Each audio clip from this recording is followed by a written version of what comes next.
اگر کوئی بچنا چاہے تو اسے واضح سود کے ساتھ ساتھ سود کے ہیلے اور سود کے شک والے معاملات سے بھی بچنا ہوگا۔ سود کی مذمت اور اس کے دینی اور دنیاوی مفاسد کے بیان میں بہت ساری احادیث آئی ہیں۔ سیدنا سمرہ بن جندب رضی اللہ عنہ سے روایت ہے کہ رسول اللہ صلی اللہ علیہ وسلم نے خواب والی طویل حدیث میں بیان فرمایا کہ پھر ایک نہر پر آئے اور نہر خون کی طرح سرخ تھی، اور اس نہر میں ایک آدمی تیر رہا تھا۔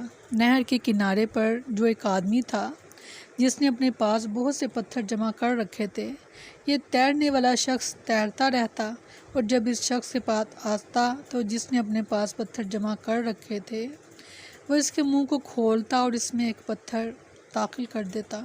پھر اس کی تعبیر میں آپ صلی اللہ علیہ وسلم نے بتایا اس سے مراد سود کھانے والا ہے۔ استغفار۔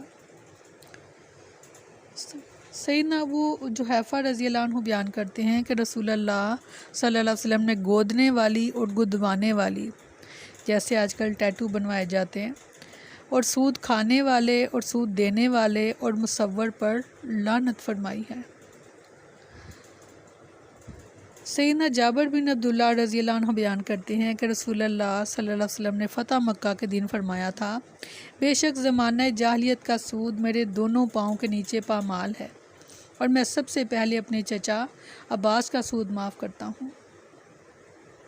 سیدنا عبداللہ بن عباس رضی اللہ عنہ نے فرمایا، سب سے آخر میں نازل ہونے والی آیت ربا ہے۔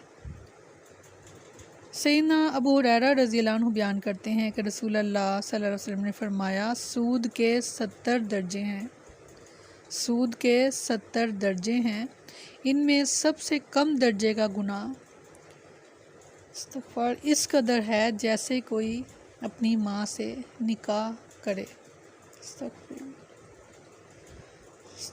سب سے کم درجہ ہے کہ کوئی اپنی ماں کے ساتھ نکاح کے، اور اس کے علاوہ 69 درجے اور بھی ہیں، تو آپ اندازہ لگا سکتے ہیں کہ یہ کس قدر بڑا گناہ ہے۔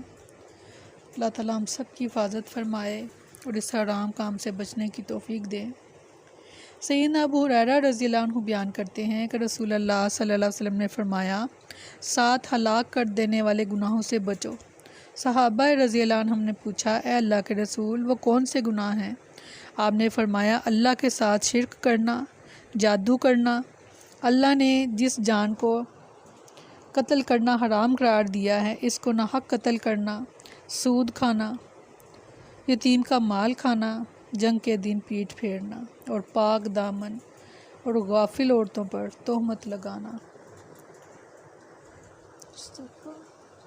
سیدنا جابر رضی اللہ عنہ بیان کرتے ہیں کہ رسول اللہ صلی اللہ علیہ وسلم نے فرمایا، سود کھانے والے، سود دینے والے، سود تحریر کرنے والے اور سودی لین دین کے گواہوں پر لعنت کی ہے۔ آپ نے فرمایا، گناہ میں وہ سب برابر ہیں، جیسا کہ شراب کے بارے میں بھی یہی حکم ہے۔ شیطان کا آدمی کو نقصان پہنچانا، خصوصاً اس کے دماغ پر حملہ آور ہونا، کئی آیات اور حدیث سے ثابت ہے۔ مثلاً چوکے مارنا، غصہ دلانا، بہکا کر حیران چھوڑ دینا، تکلیف یا بیماری میں مبتلا کر دینا، بھلا دینا اور وسوسے ڈالنا۔ سیدہ صفیہ بنت حیی رضی اللہ عنہ بیان کرتی ہیں کہ نبی اکرم صلی اللہ علیہ وسلم اعتکاف کیے ہوئے تھے۔ ایک رات میں آپ کی زیارت کے لیے حاضر ہوئی، میں نے آپ سے باتیں کی، پھر جب میں واپس جانے کے لیے اٹھی تو آپ بھی میرے ساتھ مجھے چھوڑنے کے لیے اٹھ کھڑے ہوئے۔ سیدہ صفیہ رضی اللہ عنہ کی رہائش ان دنوں سیدنا اسامہ بن زید رضی اللہ عنہ کے محلے میں تھی۔ راستے میں 2 انصاری گزرے، جو ہی انہوں نے نبی کریم صلی اللہ علیہ وسلم کو دیکھا تو تیز تیز قدموں سے چلنے لگے۔ نبی اکرم صلی اللہ علیہ وسلم نے فرمایا، ٹھہرو، یہ صفیہ بنت حیی ہیں۔ وہ دونوں بولے، یا رسول اللہ، سبحان اللہ۔ آپ نے فرمایا، یقیناً شیطان انسان کے اندر اس طرح گردش کرتا ہے جس طرح خون گردش کرتا ہے۔